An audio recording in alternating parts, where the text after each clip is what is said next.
তোর বুকের কাপড় ফেল বলেই একটানে মীরার বুক থেকে শাড়ির আঁচলটি টেনে খুলে ফেলে সোহাগ মির্জা। মীরার গলায় আর বুকে পাগলের মতন কিস করতে থাকে। তারপর একটা একটা করে ব্লাউজের সবগুলো হুক খুলে ফেলে। মীরা, এসব কি করছেন আপনি? ঠাস করে একটা চড় বসিয়ে দেয় মীরার গালে। আয়, আমার সাথে আয়। খুব শখ তোর আমার বউ হবি, তাই না? আজ তোর সব স্বাদ আমি মিটিয়ে ছাড়বো। শাড়ির আঁচলটা উঠিয়ে মীরার বুকের সাথে চেপে ধরে। সিঁড়ি থেকে ঘেঁষতে ঘেঁষতে টেনে ঘরে নিয়ে দরজাটা ভেতর থেকে বন্ধ করে বিছানায় ছুঁড়ে মারে মীরাকে। শার্টের বোতামগুলো এক টান দিয়ে ছিঁড়ে ফেলে। শার্টটি খুলে মীরার মুখের কাছে ছুঁড়ে মারে। তারপর মীরার বুকের উপর গিয়ে ঝাঁপিয়ে পড়ে। সোহাগ তার হাত দিয়ে মীরার হাত দুটি শক্ত করে চেপে ধরে আছে বিছানার সাথে। মীরার হাতের কাঁচের চুড়িগুলো ভেঙে রক্তাক্ত হয়ে যাচ্ছে। বিছানার চাদর। মীরা, দেখুন আমার খুব লাগছে, ছাড়ুন বলছি। করে মীরা চিৎকার করেই চলেছে, কিন্তু সোহাগের তাতে কিছু যায় আসে না। মীরার গলায় জোরে একটা কামড় বসিয়ে দেয়। একদম পৈশাচিক নিয়মে নিজের খেলায় মেতে উঠেছে সোহাগ মির্জা। কিছুক্ষণ পর বিছানায় এলোমেলোভাবে বসে আছে মীরা। পুরো শরীরের ব্যথায় কুঁকড়ে আছে। বিছানার চাদরটি শরীরের সাথে পেঁচিয়ে ওয়াশরুমের দিকে আগাচ্ছে। এক পা করে ওয়াশরুমে ঢুকেই দরজাটা বন্ধ করে পানি ছেড়ে দিয়ে বসে আছে মীরা। তারপর কাঁদতে কাঁদতে মীরা জ্ঞান হারিয়ে ফেলে। জ্ঞান ফিরলে মীরা নিজেকে আবিষ্কার করে সোহাগের ঘরের সোফায়। খেয়াল করে তার পরনে সালোয়ার কামিজ। সে ভেবে দেখে তার শরীরে তো চাদর পেঁচানো ছিল, তাহলে এই পোশাক কোথা থেকে আসলো? কিছু বুঝতে পারছে না সে। বিছানা থেকে যেই উঠতে যাবে তখনই খেয়াল হলো তার সারা শরীরে এক অসহনীয় ব্যথা। তখন তার কাল রাতের কথা মনে পড়ে গেল। কতটা হিংস্র এই লোকটা, যে তার নিজের বউয়ের সামনে পরনারীর সাথে রাত্রি যাপন করে। বিয়ের পর থেকে কখনো নিজের বউকে কাছে টানেনি। যদিও কোনোদিনও কোনো মেয়েকে রাতে নিজের সাথে না আনতে পেরেছে, তখনও তাকে সোফায় শুতে বলে দিব্যি নিজের বিছানায় ঘুমিয়েছে। কিন্তু কাল কি করলো সেটা? কি দোষ ছিল মীরার? সে একবার শুধু নিজের অধিকার দাবি করায় এভাবে হিংস্র রূপ ধারণ করলো সোহাগ মির্জা। অন্যদিকে হসপিটালের বেডে শুয়ে থাকা মেয়েটা হাত ধরে অঝরে কেঁদেই চলেছে সোহাগ মির্জার। যেই সোহাগ মির্জার সামান্য চোখ রাঙানোতে মানুষ ভয়ে গুটিয়ে পড়ে, আজ তার চোখে পানি। জানিস চুটকি, আজ তোর জন্মদিন। একদিন এই দিনটাই তুই বায়না ধরেছিলি বাবার কাছে আমাদের নিয়ে ঘুরতে কক্সবাজারে যেতে হবে। আমি, তুই, মা, বাবা আমরা গিয়েছিলামও। তারপর ফিরে আসার পথে একদল লোক ছিনতাইকারীর বেশে আমাদের চলতি গাড়িটি থামিয়ে আটক করে। তোর আর আমার গলার কাছে ধারালো চাকু ধরায়। বাবা মারা কাছে যা টাকা পয়সা আর গয়না ছিল সব দিয়েছিল, কিন্তু তাতেও তারা খুশি হয়নি। তাদের আসল উদ্দেশ্য ছিল শিশু পাচার করা। যখন কথাটি বাবা মা জানতে পারে তখন বাবার সাথে লোকগুলোর ধস্তাধস্তি হয়, আর সেই সুযোগে মা আমাদের একটা গাড়ির মধ্যে বসিয়ে দেয়। অতঃপর বাবার কাছে ফিরে যায়। লোকগুলো আমাদের দুইজনকেই দেখতে না পেরে খুবই তীক্ষ্ণ দৃষ্টিতে বাবার দিকে তাকায়। বস আমাদের বলেই দিয়েছে দুইটা শিশু কম পড়েছে। আজকের রাতের মধ্যেই যেভাবে হোক দুইটা শিশু বসের কাছে নিয়ে যেতেই হবে। কাল সকালেই বিদেশে পাচার করা হবে। তোদের জন্য আমরা আমাদের বিদেশের শিকার হারিয়েছে। এখান থেকে তোরা তোদের প্রাণ নিয়ে বেঁচে ফিরতে পারবি না। এই তোরা ধর তো ওদের। তারপর বাবা মায়ের বুকে বন্দুকের গুলিতে রক্তাক্ত অবস্থায় ঝাঁঝরা করে দিয়ে ওরা চলে যেতে লাগলে তুই গাড়ির ভেতরের কাচের ফাঁক থেকে ওই দৃশ্যটা দেখে চিৎকার দিতে যাচ্ছিলি। তখন আমি তোর মুখটা সঙ্গে সঙ্গে জোরে চেপে ধরি। লোকগুলো চলে গেলে আমরা বাবা মায়ের কাছে যাই। বাবা মা ততক্ষণে আর বেঁচে ছিল না। মা শেষ নিঃশ্বাস ত্যাগ করার আগে বলেছিল তোকে দেখে রাখতে, সব সময় তোর খেয়াল রাখতে। আমি মাকে কথাও দিয়েছিলাম, কিন্তু মাকে দেওয়া সেই কথা আমি রাখতে পারিনি রে বোন। তবে আমি চেষ্টা করেছিলাম জানিস, খুব চেষ্টা করেছিলাম। তখন থেকেই তো আমি তোর বাবা এবং মা দুটোই হয়ে যাই। তোকে খাইয়ে দেওয়া, চুল বেঁধে দেওয়া, ঘুমানোর সময় ঘুম পাড়ানি গান গাওয়া, সবই করেছি আমি। সব কি ভুলে গেলি তুই বোন? তুই আমার কথা একবারের জন্যও ভাবলি না?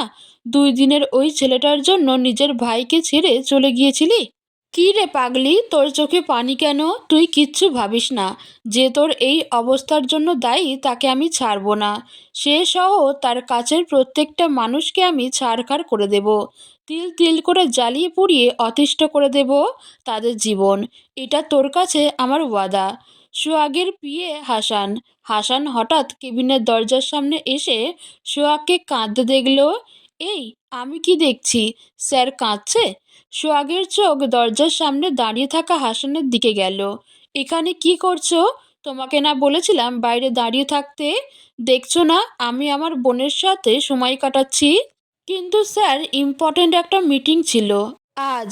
এক্ষুনি ফোন আসলো, না গেলে যে 2 কোটি টাকা লস হয়ে যাবে। সোহাগ রক্তচক্ষু দিয়ে হাসানের দিকে তাকিয়ে বলল, 2 কোটি কেন, 200 কোটি টাকারও যদি লস হয় আমার তাতে কিছু যায় আসে না। আজ আমার বোনের জন্মদিন। আজ সারাদিন আমি আমার বোনের সাথে কাটাবো। কিন্তু স্যার, আর একটাও কথা না। এই সোহাগ মির্জা একবার যা বলে দেয় সেটাই শেষ কথা। চোখ দুটো বড় বড় করে বলল। হাসান সোহাগের দিকে তাকিয়ে দেখে সোহাগের চোখ দুটো রাগে গজগজ করছে। ভয়ে আর কোনো কথা না বলেই হাসান চলে যায়। বাইরে এসে হাসান নিজেই নিজেকে বলছে, একজন অসর কোমা যাওয়া রোগীর জন্য যত সব আধিক্যতা। তো ইম্পর্টেন্ট একটা মিটিংয়ে নাকি যেতে পারবে না। এদিকে ডাক্তার সাহারা এসে মীরার ক্ষত স্থানগুলোতে মেডিসিন লাগিয়ে দিচ্ছে। ডাক্তার সাহারা, এত কেয়ারলেস কেন আপনার হাজবেন্ড? ওনার মতন একজন এত বড় বিজনেসম্যান এমনটা করবে আমি কখনোই ভাবতে পারিনি। নিজের ওয়াইফকে শেষ পর্যন্ত। ছি। যেই ওষুধগুলো দিচ্ছে নিয়মিত ক্ষতস্থানে লাগাবেন আর এই ট্যাবলেটগুলো খাবেন। আমি এখন আসি। মীরা, ডাক্তার একটা কথা জিজ্ঞেস করব আপনার কাছে? ডাক্তার সাহারা, হ্যাঁ বলুন। মীরা, আপনাকে কে এখানে আসতে বলল? ডাক্তার সাহারা, আপনার হাজবেন্ড আমাকে সকালে ফোন করেছিল। মীরা মনে মনে ভাবছে নিজেই অত্যাচার করবে, আবার নিজেই ডাক্তারকে ফোন করবে। কি চাই ওই লোকটা, আর কেন এমন করছে বুঝেছি। আমাকে সারিয়ে তুলে একটু একটু করে যন্ত্রণাদায়ক শাস্তি দিতে চায়। কিন্তু আমি করেছিটা কি? তাকে ভালোবেসে, তার মিথ্যা অভিনয় বিশ্বাস করে তাকে বিয়ে করেছি, এটাই কি আমার দোষ? তাহলে কেন সে আমাকে সুখের স্বপ্ন দেখাতো? এখন তো ভেবেছে আমার সামনেই পরকীয়া করে বেড়াবে, আর আমি তাকে বাধা দিব না। না, তা আমি হতে দেব না। নষ্ট করে দিল লোকটা আমার জীবন। এখন আমিও দেখব কিভাবে পরকীয়া করে। মীরা আস্তে আস্তে বিছানা থেকে ওঠার চেষ্টা করে রান্নাঘরে আসলো। বিয়ের পর সোহাগ মির্জা বাড়ির সবগুলো কাজের লোককে ছুটিতে পাঠিয়ে দিয়েছে। মীরাকেই সব কাজ করতে হয়। এখন যদি দুপুরে রান্না করে না পাঠানো হয় তাহলে তো রাতে এসে আবার বড় কোনো শাস্তি মীরাকে দিবে। এই ভয়ে রান্নাঘরে গিয়ে আস্তে আস্তে রান্না করতে থাকে। রান্নার শেষে কেউ একজন আসলে খাবারটা টিফিনে করে পাঠিয়ে দেয়। ঘড়ির কাঁটায় রাত 1টা ছুঁই ছুঁই। কলিং বেলের আওয়াজে মীরার ঘুম ভেঙে যায়। অসুস্থ শরীরটা নিয়ে দরজাটা খুলতে একটু লেট হয়। দরজা খুলেই দেখে সোহাগ মির্জা একটি মেয়েকে বুকের সাথে মিশিয়ে আষ্টে পৃষ্ঠে জড়িয়ে আছে। তাকে দেখেও ছাড়ার নাম নেই। মীরাকে এড়িয়ে বাড়ির ভেতরে যেই যেতে যাবে, ঠিক তখনই মীরা মেয়েটার হাত টান দিয়ে তার কাছ থেকে ছাড়িয়ে এক ধাক্কায় নিচে ফেলে দেয়। সোহাগ মির্জা, তোর সাহস তো কম নয়। তোকে তো আমি। যেই মীরাকে চড় দিতে যাবে তখন মীরা নিজের চোখ দুটো বন্ধ করে ফেলে, আর সোহাগের চোখের সামনে মীরার শরীরের ক্ষতগুলো ভেসে আসে। কিছু একটা ভেবে মেয়েটাকে উঠিয়ে তার রুমের দিকে যেতে যাবে। মীরা চোখ খুলে পিছন থেকে মেয়েটার হাত আবার ধরে। মীরা, দেখুন, এই মেয়েটাকে আমি আপনার সাথে কিছুতেই যেতে দেব না। সোহাগ, ভালোভাবে বলছি, সরে যা আমাদের রাস্তা থেকে। মীরা, আমি আপনার স্ত্রী। আমি বেঁচে থাকতে ওই মেয়েকে নিয়ে আপনি আর এক পাও আগাতে পারবেন না। যদি ওই মেয়েটাকে নিয়ে আপনার থাকতে হয় তাহলে আগে আমাকে মেরে ফেলুন। তাই ওকে নিয়ে আপনার ঘরে যান। সোহাগ, তোর দেখি আজ আবার স্ত্রী হবার শখ জেগেছে, কালকের কথা ভুলে গেলি? ঠিক আছে, আজ তাহলে কালকের মতো। সোহাগ হাতের ইশারায় মেয়েটিকে চলে যেতে বলে। মেয়েটি চলে যায়। তারপর সোহাগ বাঁকা দৃষ্টিতে মীরার দিকে তাকায়। এবার সোহাগ একটু একটু করে মীরার দিকে আগাতে থাকে। সোহাগ যত আগাচ্ছে মীরা তত পিছাচ্ছে। আস্তে আস্তে মীরা দেয়ালের সাথে গিয়ে বেঁধে যায়। সোহাগ মীরার দুই হাত শক্ত করে দেয়ালের সাথে চেপে ধরে। সোহাগের নিঃশ্বাস গিয়ে মীরার মুখে পড়ছে। মীরা ভয়ে চোখ বন্ধ করে নেয়। মীরা, দেখুন, আমাকে ছেড়ে দিন। সোহাগ, কেন? আমার বউ হবি না? মীরা দুকরে কেঁদে উঠল। মীরা, কাল রাতে আপনি যেটা করেছেন তারপর আমার পক্ষে আপনাকে স্বামী হিসেবে মেনে নিতে ঘৃণা হয়। সোহাগ, তাহলে মেয়েটাকে তাড়ালি কেন? মীরা, আমি জানি না কেন আমি এমনটা করলাম। আমাকে প্লিজ যেতে দিন। আমার সারা শরীরে প্রচণ্ড ব্যথা করছে। আজ আর আমার সাথে কিছু করবেন না, প্লিজ। সোহাগ, তুই বললেই কি তোর কথা আমি শুনবো নাকি? মীরা, আজকের দিনটা আমাকে আপনি রেহাই দিন। কাল থেকে আপনি যা বলবেন আমি আপনার সব কথা শুনবো। সোহাগ, কি শুনবি তুই? মীরা আর কিছু ভেবে না পেয়ে মাথা ঘুরে পড়ে যাওয়ার নাটক করে। যেই পড়তে যাবে সোহাগ মীরাকে ধরে বুকের সাথে মিশিয়ে নেয়। এই মীরা, ওঠ, ওঠ বলছি। মীরার কোনো সাড়া না পেয়ে মীরাকে কোলে করে রুমে নিয়ে বিছানায় গিয়ে শুইয়ে দেয়। মীরার মুখের দিকে এক মায়া ভরা দৃষ্টিতে তাকিয়েছে সোহাগ। আমি জানি না মীরা আমি ঠিক করছি কি না, কিন্তু তোমাকে যে আমার শাস্তি দেওয়াই লাগবে। প্রতিশোধ নিতে হবে আমাকে। প্রতিশোধ বলেই সোহাগ মীরার পাশের লাইট অফ করে ঘুমিয়ে পড়ে। আর মীরা সোহাগের কথাটি শুনে চমকে যায়। চোখ খুলে তাকিয়ে দেখে সোহাগ উল্টো দিকে মুখ করে শুয়ে আছে। মীরা তখন ভাবতে থাকে, কোন প্রতিশোধের কথা বলছে সোহাগ?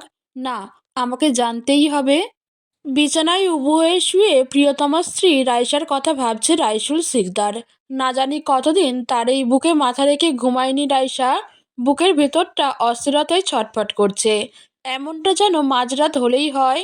আর তো মাত্র কটা দিন, তারপরেই তো রাইসা ঠিক আগের মতন তার এই বুকে ঘুমাবে। আর তাদের সন্তান, সে এতদিনে হয়তো বাবা ডাকটাও শিখে গেছে। আচ্ছা, রাইসার মধ্যে কি এখনও সেই ছেলে মানুষগুলোই আছে, নাকি মা হওয়ার পর নিজেকে একটু বদলে নিয়েছে? খুব জানতে ইচ্ছা করে, আবার ভয় হয় অনেক। রাইসা যেরকম জেদি মেয়ে আমার উপর রাগ করে উল্টো পাল্টা কিছু করে বসেনি তো সেদিন? কিন্তু আমি কি করতাম তখন? মাকে যে ওই রকম অসুস্থতার সময়ে কষ্ট দিতে পারতাম না। তবে রাইসার দেখাশোনা করার জন্য আমি তো আমার মীরা আপুকে রেখে এসেছি। মীরা আপু থাকতে এত চিন্তা কিসের?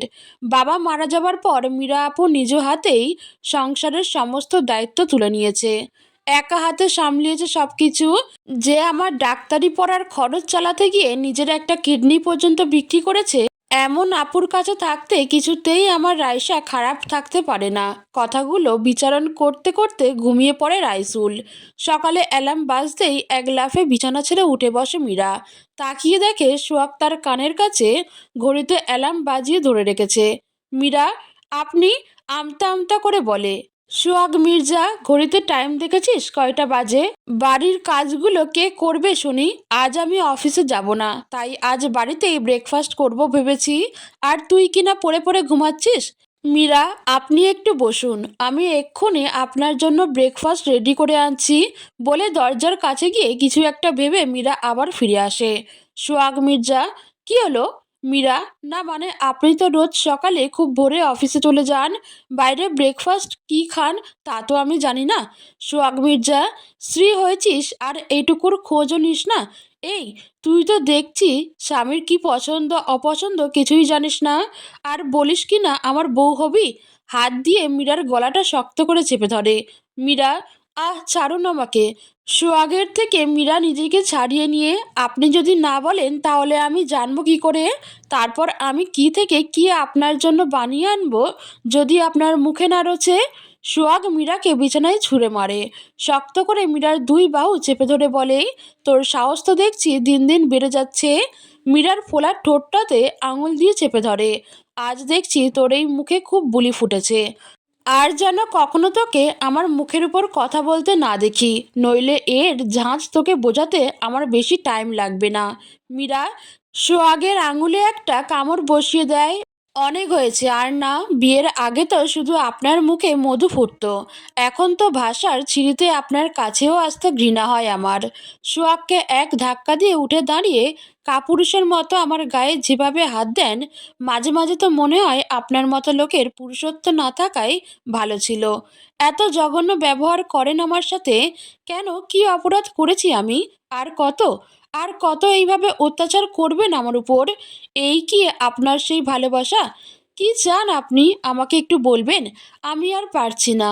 হয় আমার মুক্তি দিন, নয় আমায় একটু ভালোবাসা দিন। খুব বিশ্বাস করেছিলাম আপনাকে আমি। বলেন না, আপনার স্ত্রী হতে গেলে আর কি কি করতে হবে আমাকে? মেয়েরা তো বাপের বাড়ি থেকে স্বামীর মনের পছন্দ অপছন্দের খবরাখবরের খোঁজ নিয়ে আসে না। আপনি যদি আমাকে একটু সময় না দেন তাহলে কিভাবে আমি বুঝবো আপনাকে? কথাগুলো বলতে গিয়ে মীরার চোখে পানি চলে আসে। সোহাগের মীরার মুখটা দেখে খুব মায়া হতে থাকে।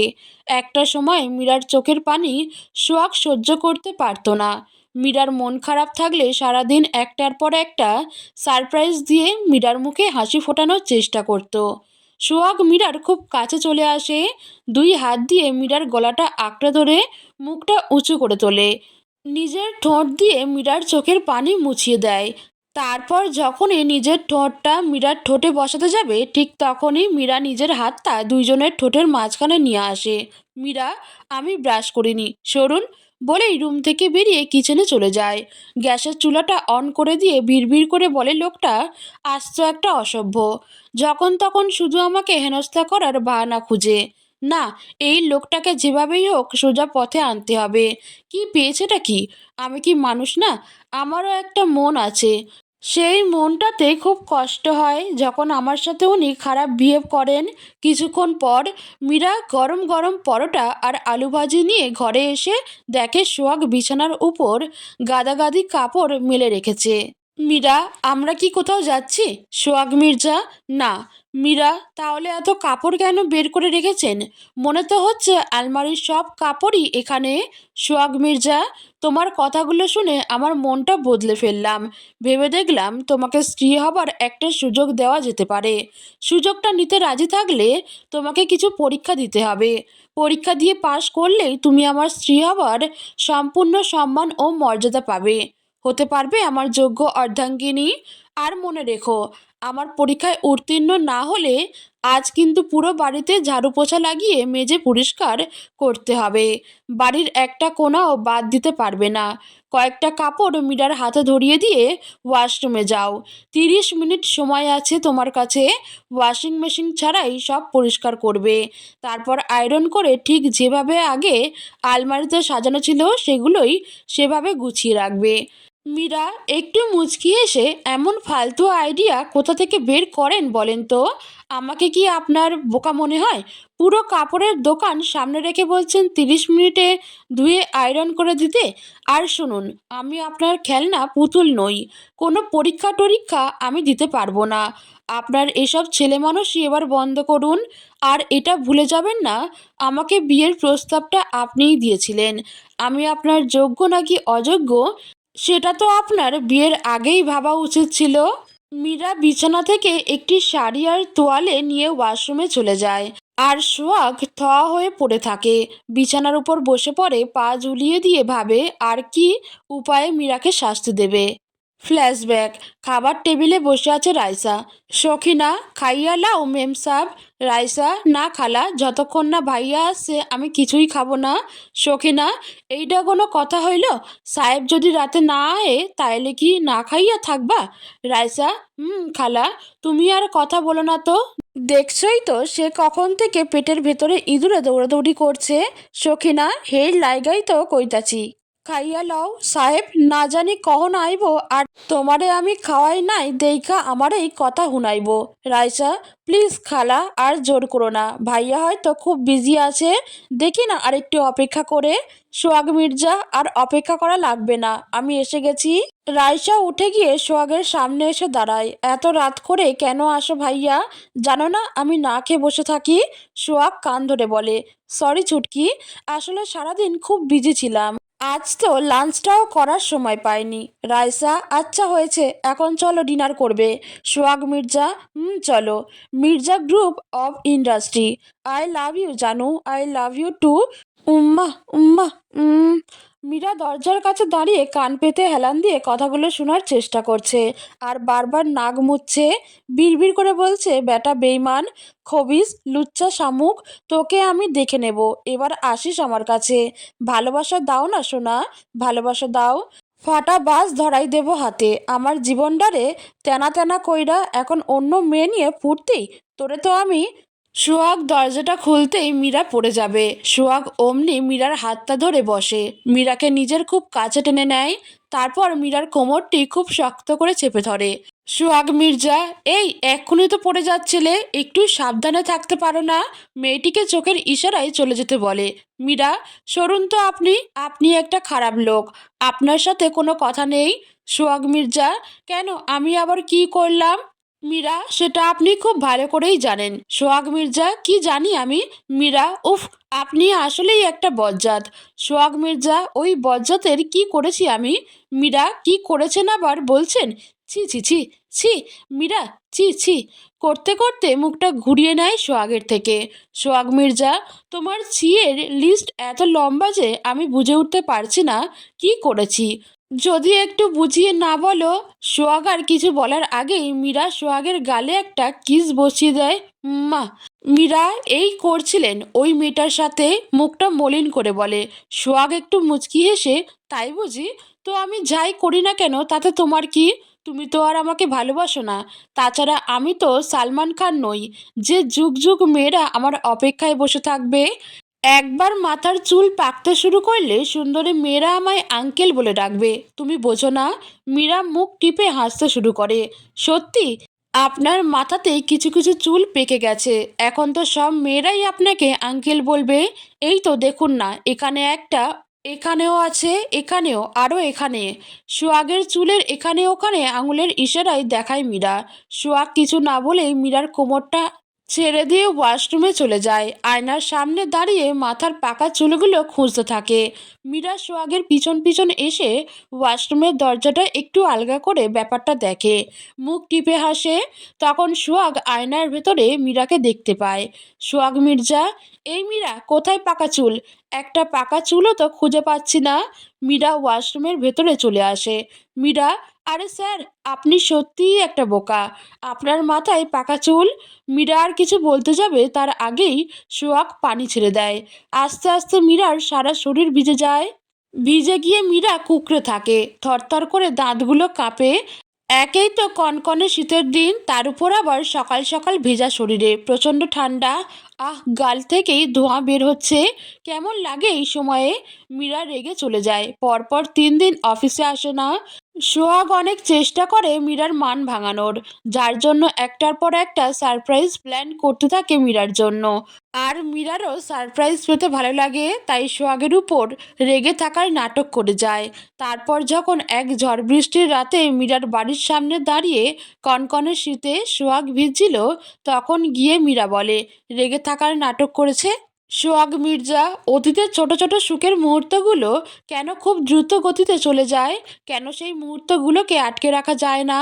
বিছানায় পা ঝুলিয়ে দিয়ে বসে বসে মীরাকে শাস্তি দেওয়ার উপায় খুঁজতে গিয়ে মীরার সাথে কাটানোর সুখের মুহূর্তগুলোই মনে পড়ে যায় সোহাগের। বুকের ভেতরটাই এক চিনচিনে ব্যথা হয় মীরাকে কষ্ট দিলে। কিন্তু মীরা যে অপরাধী, ওর ভাই যে অপরাধী। ছোটবেলা নৃশংসভাবে চোখের সামনে বাবা মাকে হত্যা হতে দেখেও কিছু করতে পারেনি সোহাগ। তারপর থেকে বোনই তো সোহাগের সবটা জুড়ে। খুব বেশি দিন না হলেও সোহাগের জীবনে মীরার আগমন হওয়াতে ভেতর থেকে মীরার অস্তিত্বের জানান দেয়া অস্বীকার করা যায় না। সোহাগ যেদিন মীরাকে প্রথম দেখেছিল, সেদিন থেকেই মীরাকে পাওয়ার জন্য মরিয়া হয়ে ওঠে। আর আজ এত কাছে পেয়েও পারছে না আপন করে নিতে, এটাই হয়তো বিধির বিধান। হঠাৎ সোহাগের সেলফোনটা বেজে ওঠে। তাকিয়ে দেখে হসপিটাল থেকে ডাক্তার সিয়াব কল করছে। কলটা রিসিভ করার পর সোহাগের চোখে মুখে এক উজ্জ্বল রেখা ফুটে ওঠে। সোহাগ মির্জা, কি বললেন ডাক্তার? আমার বোনের জ্ঞান ফিরেছে? কথা বলতে পারছে? আমি এক্ষুনি আসছি। অনেক আনন্দ আর উল্লাস নিয়ে হসপিটালের উদ্দেশ্যে রওনা হয় সোহাগ মির্জা। আর এদিকে মীরা ওয়াশরুম থেকে বের হয়ে সোহাগকে খোঁজে। মীরা, গেল কোথায় মানুষটা? বলে তো ছিল আজ সারাদিন বাড়িতে থাকবে। আসলে এই লোকটা শুধরাবে না কখনো। পরনারীর নেশায় আসক্ত হয়ে গেছে, যার জন্য বাড়িতে মন বসে না। আজ আসুন, আপনি কোনো মেয়েকে সাথে নিয়ে যদি ঘাড় ধাক্কা দিয়ে বাড়ি থেকে বের না করেছি, তাহলে আমিও আপনার স্ত্রী নই। হসপিটালে রাইসা খুব উত্তেজিত হয়ে পড়েছে। কেবিনের সব কিছু ভাঙচুর করছে, হাতের সামনে যা পাচ্ছে তাই ছুঁড়ছে। দুই তিনজনের তো মাথাও ফাটিয়ে দিয়েছে। ডাক্তার নার্স কেউই রাইসাকে সামলাতে পারছে না। ডাক্তার সিয়াব, মিস রাইসা, এখন একটু শান্ত হন, আপনার ভাই এক্ষুনি চলে আসবে। সবাই রাইসার হাত পা শক্ত করে ধরে রেখেছেন, তবুও রাইসার ঝাপাঝাপি বন্ধ হয়নি। একটা সময় পর রাইসা নিজেই ক্লান্ত হয়ে পড়ে, বিড়বিড় করে বলে, আমাকে ছাড়ুন, যেতে দিন আমার সন্তানের কাছে।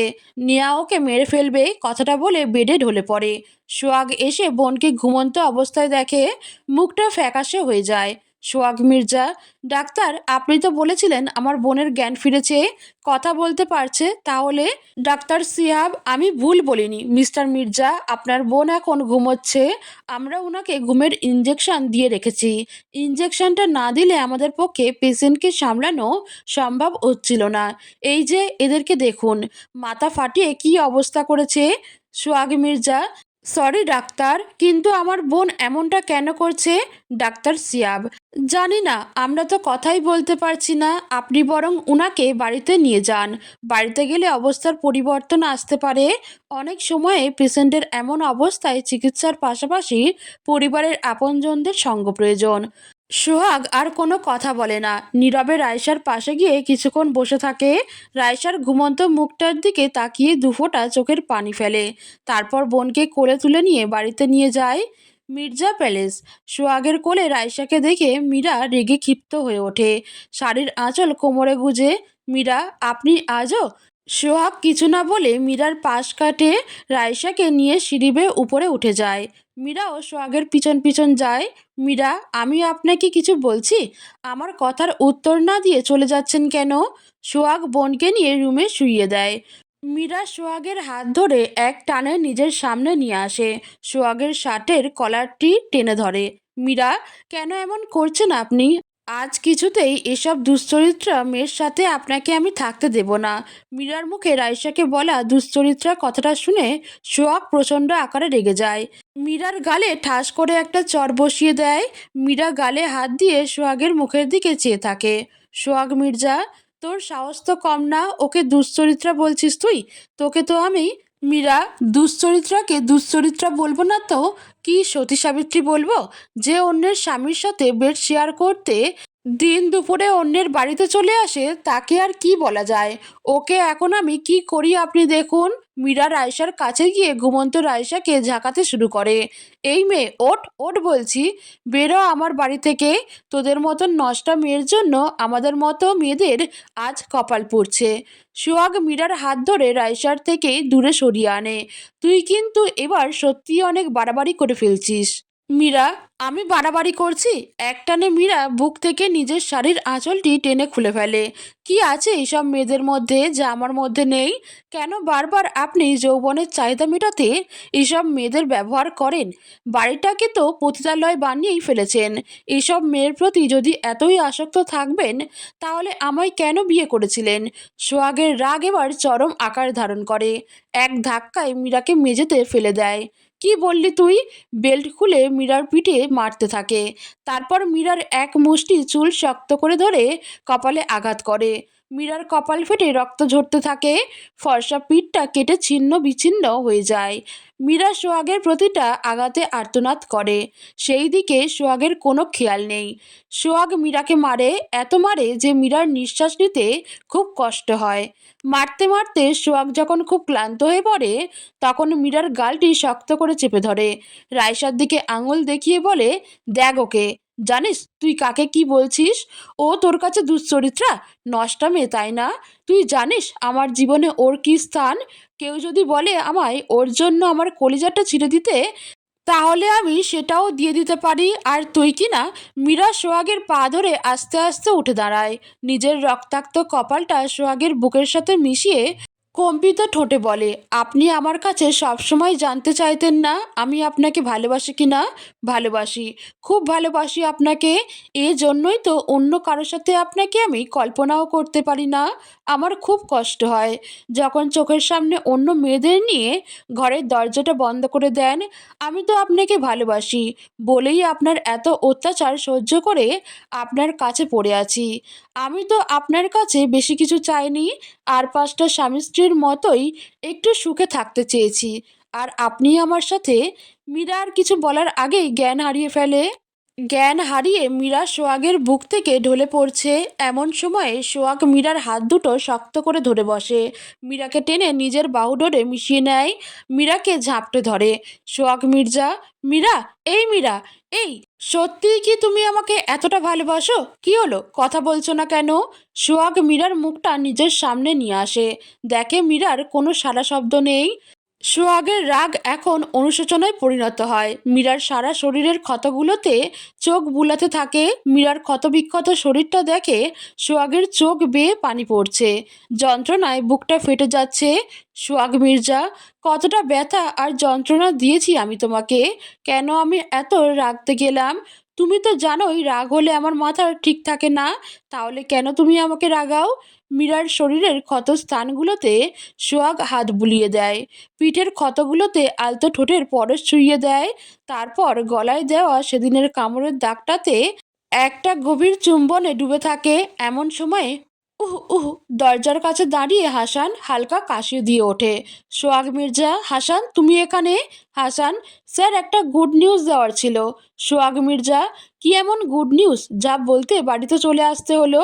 হাসান, স্যার এটা এমন নিউজ যে আমি না এসে পারলাম না, ভাবলাম নিজে এসে আপনাকে নিউজটা দিই। সোহাগ মির্জা, কি বলতে এসেছো তাই বলো। হাসান, আপনার শাশুড়ি মায়ের মৃত্যুর সংবাদ দিয়েছি আপনার শালা সাহেবের কাছে। সোহাগ মির্জা, মানে? হাসান, আজই আপনার শালা সাহেব দেশে ফিরছে। সোহাগ হাসানের দিকে জিজ্ঞাসাবোধক চিহ্ন নিয়ে তাকায়। সোহাগ মির্জা, তুমি কি বলছো জানো? হাসান, আমি সব জানি স্যার। সোহাগ মির্জা, কি জানো তুমি? হাসান, স্যার কাল রাতে অফিসে একটা মেয়ে এসেছিল আপনাকে খুঁজতে, তার কাছ থেকেই সব জানতে পেরেছি আমি। সোহাগ মির্জা, কি জানতে পেরেছো? হাসান, আপনার বোন একজনকে ভালোবাসে, আপনার অমতে গিয়ে বিয়ে করে, কিন্তু তার শাশুড়ি মা অন্য এক মেয়েকে নিজের পুত্রবধূ হিসেবে ঠিক করে রাখে। কাল সেই মেয়েটিই এসেছিল। সোহাগ মির্জা, কি বলতে এসেছিল মেয়েটি? হাসান, আপনার শাশুড়ি মা একজন হার্টের পেশেন্ট। বিয়ের পর যখন আপনার বোনকে নিয়ে আপনার শাশুড়ি মায়ের সামনে দাঁড়ায়, তখন আপনার শাশুড়ি মা সবটা জেনে হার্ট অ্যাটাক করেন। তারপর? সোহাগ মির্জা, থাক এসব কথা রাখো, শুধু বলো তুমি কি শিওর এই প্রতারকটা আজই আসছে? হাসান, জি স্যার আমি একদম শিওর। সোহাগ মির্জা, ঠিক আছে তুমি যাও, আমি আসছি। সোহাগ মীরাকে বিছানায় রাইসার পাশে শুইয়ে দিয়ে এয়ারপোর্টে চলে যায়। আর এদিকে সোহাগ চলে যাওয়ার পর হাসান আবার মির্জা প্যালেসে আসে, মীরার মুখের উপর ঝুঁকে। হাসান, মীরা তুমি আমার স্বপ্ন ছিলে, কিন্তু তোমাকে আমি পাইনি। সোহাগ মির্জার কাছে তুমি কখনোই ভালো থাকতে পারবে না। চলো আজ তোমায় আমি নিয়ে যাব, অনেক ভালোবাসা দেব, দেখো এতটা ভালোবাসা দেব যে এই সোহাগ মির্জাকেই তুমি ভুলে যাবে। কথাগুলো বলে হাসান মীরাকে সেন্সলেস অবস্থায় কোলে করে উঠিয়ে নিয়ে যায়। তারপর মীরাকে গাড়িতে শুইয়ে নেয়ার ফোনে একটা মেসেজ করে, থ্যাংক ইউ নেহা, তোমার জন্যই আজ আমি মীরাকে পেয়েছি। সোহাগ এয়ারপোর্টে গিয়ে অপেক্ষা করে, কিন্তু রাইসুল আসে না। দুপুর গড়িয়ে বিকাল, বিকাল গড়িয়ে রাত, অবশেষে সোহাগ বাড়ি ফেরে। সোহাগ বাড়ি ফিরতেই রাইসা হাঁপাতে হাঁপাতে দৌড়ে এসে সোহাগকে জড়িয়ে ধরে। রাইসা, ভাইয়া কোথায় ছিলে তুমি? সোহাগ মির্জা, কি হয়েছে ছুটকি, হাঁপাচ্ছিস কেন? রাইসা হাত দিয়ে কিচেনের দিকে ইশারা করে। সোহাগ বোনের দিকে তাকিয়ে দেখে খুব ভয় পেয়ে আছে। বোনকে ধরে কিচেনে নিয়ে গিয়ে দেখে সব কিছু এলোমেলো, মনেই হচ্ছে এখানে খুব ধস্তাধস্তি হয়েছে। একটু এগিয়ে গিয়ে দেখে অন্ধকারে কালো জ্যাকেটে, মুখে মুখোশ পরিধানকৃত কেউ জানালার পাশ কেটে পালাচ্ছে। সোহাগ বোনকে রেখে তার পিছন পিছন ছোটে, কিন্তু তাকে আর ধরতে পারে না। সোহাগ ফিরে আসে, বোনকে জিজ্ঞাসা করে, ওটা কে ছিল ছুটকি? মুখটা দেখেছিস? রাইসা মাথাটা কাত করে হ্যাঁ উত্তর দেয়। সোহাগ মির্জা কে ছিল? রাইসা নেহা। সোহাগ মনে মনে ভাবছে, এ কি সেই নেহা যে সেদিন আমায় ফোন করেছিল? কিন্তু ও আজ এইভাবে কেন এসেছে? সোহাগ মির্জা কেন এসেছিল ও? রাইসা আমাকে মারতে ভাইয়া। এ সেই নেয়া যার সাথে আমার শাশুড়ি মা রাইসুলের বিয়ে ঠিক করেছিল। আমি যখন বিয়ের পর রাইসুলের বাড়িতে যাই তখন আমার শাশুড়ি মায়ের হার্ট অ্যাটাক হয়। নেয়ার কথাতেই হসপিটালে আমি আর রাইসুল আমার শাশুড়িকে বোঝাই, না আমাদের বিয়ে হয়নি, আমরা শুধুই বন্ধু। নেয়া ব্যাপারটাকে মজা করেছি বলে পাল্টে দেয়। রাইসুল আমাকে আলাদা একটা ফ্ল্যাটে রাখে, মাঝে মাঝে ও আমাকে দেখে যেত। তখন আমি ৮ মাসের গর্ভবতী। তখন নেয়া এসেছিল আমায় দেখতে, কথায় কথায় আমার হাতে একটা বিয়ের কার্ড ধরিয়ে দেয়। কার্ডটা ছিল ওদের বিয়ের। নেয়া আমাকে রাইসুলের জীবন থেকে সরে যেতে বলে, কিন্তু আমি তাতে রাজি হই না। তাই নেয়া আমাকে মেরে ফেলতে চায়। ভাগ্যক্রমে তখন রাইসুল চলে আসে বলেই আমি বেঁচে যাই। তারপর থেকেই রাইসুল দিনরাত আমার সাথে পড়ে থাকতো, আমার অনেক যত্ন নিত। কিন্তু কতদিন, রাইসুলের মা আবার অসুস্থ হয়ে পড়ে, তখন ওকে আমি জোর করি ওর মায়ের কাছে যেতে। তবুও ও আমাকে একা ছাড়তে চায়নি, আমাকে ওর আপুর কথা বলে। ভাবলাম ওর আপু আমাদের অবস্থাটা বুঝবে, তাই ও আপুর সাথে কথা বলে আমাকে খুলনার বাসে উঠিয়ে ওর আপুর কাছে পাঠিয়ে দিয়েছিল।